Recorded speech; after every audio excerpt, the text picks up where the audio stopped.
For the first months during the COVID pandemic, I was on my own, watching YouTube videos and getting as much of the work done as I could by myself.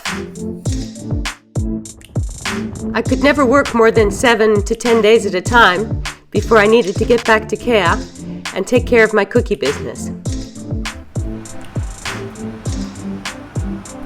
I keep an updated timeline, and there's nothing more satisfying than putting a big X next to a job that's been done. Welcome to the Owl House Renovation. Picking up where we left off in part 5, I got back to Kea for a weekend and taught a couple friends how to weave on my rigid heddle looms. It was a foggy ferry ride back from Kea to Labrio, and I joined Marcos for work. My job on this morning is to remove this temporary platform that we have here and replace each of these old pieces of wood with the cypress beams that I have painted and prepared. This platform is going to be a lightweight loft, a sleeping alcove underneath, and above can be used for storage of the furniture from the veranda during the winter months.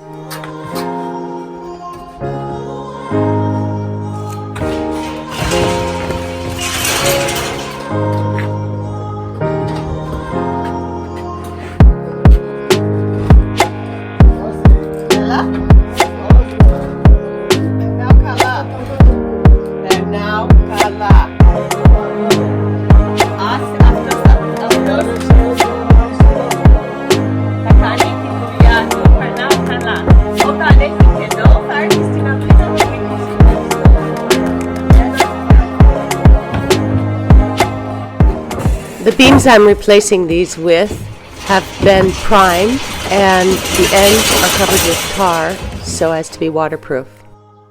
I want to speak a little bit more about the plastering from beginning to end because I'm seeing that there isn't a lot of information about this on YouTube. I've noticed a lot of people from Northern Europe buying houses in the Mediterranean, old stone houses, and rather than replacing the plaster in the traditional manner, they are covering up the stone walls with plaster board. I find this aesthetically displeasing, and it certainly isn't structurally sound the way that the plastering that we're doing here is. The plaster actually serves as a skin for the building, especially a building like this that's had all kinds of different materials added over the last 100+ years. It really benefits from having a thick coat of plaster that has been worked into the wall. It's a time-consuming process, but it's also very satisfying as the house begins to emerge.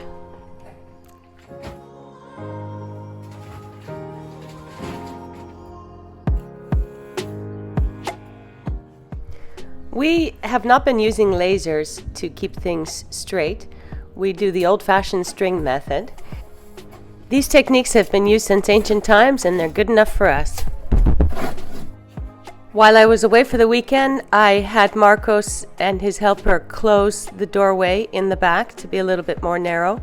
Now that this is going to be a house, it's not necessary to have such large openings.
having one of those days where I just can't see the end. There's so much to do. I was really discouraged that day. I didn't think we'd made nearly as much progress as I'd hoped, and I was just feeling pretty discouraged that day. The ferry ride back was blissfully empty. Now that the summer season is in full swing, I can only do day trips to Lavrio, so I'll be making another one in a couple days. When I do these day trips, I get the 6:30 a.m. ferry with my e-bike. Kalimera.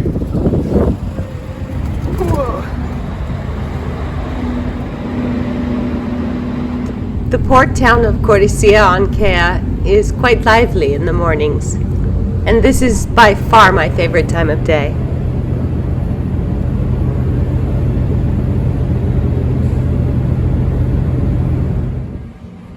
When I arrived to the house, I was pleasantly surprised to see a lot of work had been done.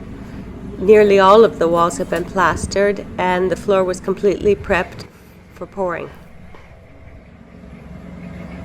I haven't spoken much about the second bathroom. It's very small, but I've put this large skylight in it.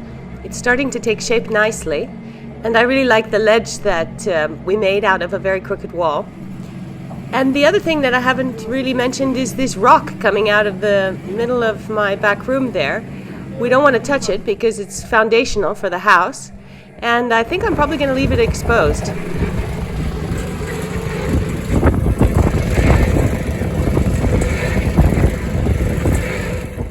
You can hear the cement grinder in the background.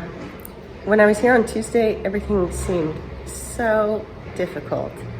I was just so discouraged. And today, I couldn't be more positive. I'm not sure exactly what that is. I must have been really tired on Tuesday. But I'm glad to have gotten my natural optimism back. At the end of this video, I have tagged on an explanation of what I've been going through this week. But in the meantime, have a look at us pouring our very last floor.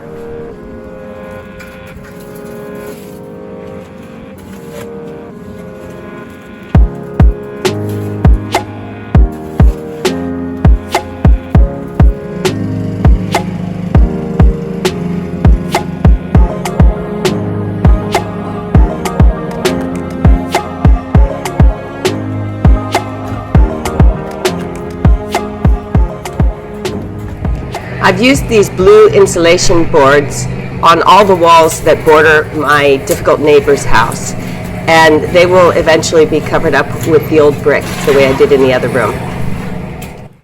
I've been having a tough week, and I decided it's probably a good idea to share that as well as part of my renovation journey, because it's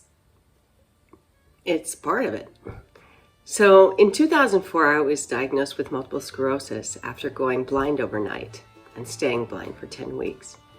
And then in 2006, it was found that I had a rare brain disorder in which the place where the spine meets the skull is a little bit too large, the gap, and my brain has actually herniated out of my skull, causing all kinds of problems.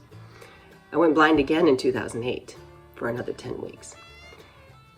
I was told to have brain surgery in 2006 by a specialist in New York who said that I wouldn't walk if I didn't immediately have brain surgery.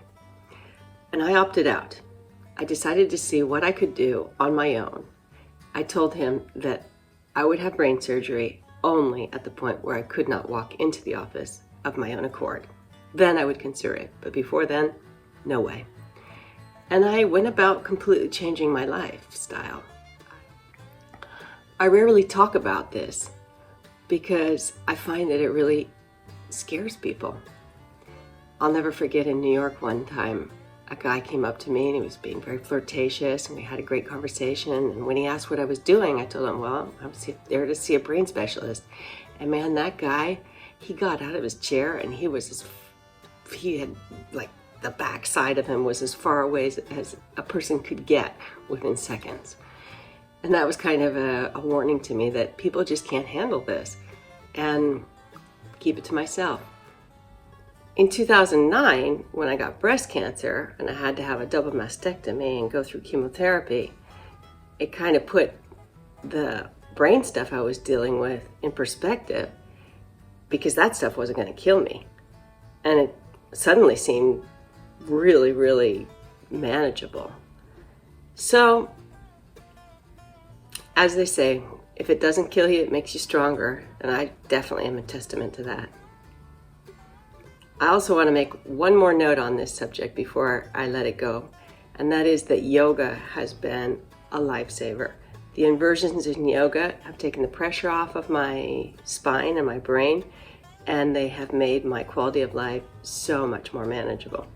And you've seen in these videos, I'm good. I'm strong and capable and positive. And I just have to remember that when I go through the tough days. Thank you so much for watching and following along on this renovation journey. If you're enjoying these episodes, please do all the things, the likes, the subscribes, and I'd love to hear your comment.